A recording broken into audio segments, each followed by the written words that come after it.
আসসালামু আলাইকুম এভরিওয়ান। আশা করি সবাই ভালো আছেন। নতুন একটা ভিডিও নিয়ে আসলাম।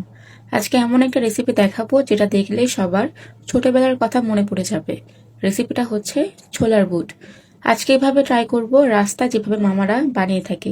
এর জন্য প্রথমেই ফ্রাই প্যানে তেল দিয়ে পেঁয়াজগুলোকে লাল লাল করে ভেজে নিয়েছি।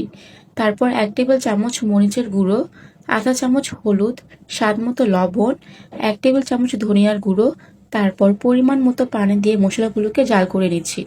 আমি আদা রসুন দিতে ভুলে গিয়েছিলাম, পরে আদা রসুন পরিমাণ মতো দিয়ে দিয়েছি, কিন্তু এটা ভিডিও করা হয়নি। মশলাগুলোকে 5 থেকে 10 মিনিট জাল করে নিয়েছি। জাল করার পর 2টা আলু হাত দিয়ে ভেঙে দিয়ে দিচ্ছি, যাতে ছোলার বুটটা মাখা মাখা হয়। আলুগুলোকে ভালোভাবে নাড়াচাড়া দিয়ে দিচ্ছি।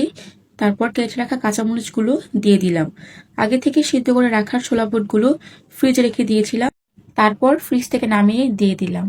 পরিমাণ মতো পানি দিয়ে আরেকটু জাল করে নিলাম। ধনেপাতা দিয়ে দিলাম। এই তো আমার ছোলা বুট রান্না করা শেষ। দেখতে পাচ্ছেন খুব সুন্দর হয়েছে, খুব সুন্দর একটা স্মেলও আসছে।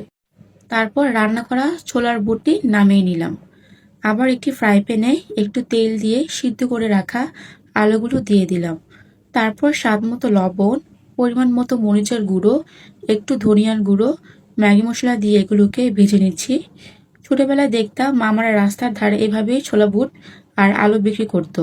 শুধু ছোটবেলায় না, এখনো অনেক জায়গায় দেখা যায়। তারপর আলুগুলোকে ভেজে নামিয়ে নিলাম। কথা বলতে বলতে আমার রান্না কমপ্লিট। অবশ্যই কমেন্ট করে জানাবেন রাস্তার ধারে মামাদের মতো হয়েছে কিনা।